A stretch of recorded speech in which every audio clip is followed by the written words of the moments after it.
Hey guys, আসসালামু আলাইকুম। তারপর বলো, কেমন আছো তোমরা? একটা লং টাইম পর তোমাদের মাঝে আবারও আসলাম। তো গল্প শুরু করা যাক। মৃত বউকে কবর দিয়ে ওখানে বসেছিলাম, এমন মুহূর্তে কবর থেকে আওয়াজ আসলো, আমাকে বাঁচাও প্লিজ, আমি মরি নাই, কেউ কি আছো এখানে? কবরের ভিতর থেকে বউয়ের এমন চিৎকারের আওয়াজ শুনে বেশ থমকে গেলাম। বুঝতেছি না কি করব, কারণ ওইদিকে একটু পরে এশারের আজান দিবে। এই নিস্তব্ধ কবরস্থানে আমি একাই। অনেক চিন্তার পরে ভাবলাম কবরটি খুঁড়েই দেখি, যদি সত্যি সত্যি আমার বউ বেঁচে থাকে তাহলে তো আলহামদুলিল্লাহ। কথাটি ভেবেই হাত দিয়ে কবরের মাটিগুলো সরাতে লাগলাম। এমন মুহূর্তে কেউ একজন পিছন থেকে বলে উঠলো, কবর খোঁড়া বন্ধ কর, তোর বউ মারা গিয়েছে। এখন যদি তুই ওই কবরটি খুঁড়িস তাহলে তোর মৃত্যু নিশ্চিত।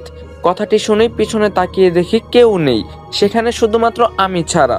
মনে ভয় ঢুকে গেল, তাই আর কবরটি না খুঁড়ে দৌড়ে বাড়িতে চলে আসলাম। কাউকে বুঝতে দিলাম না।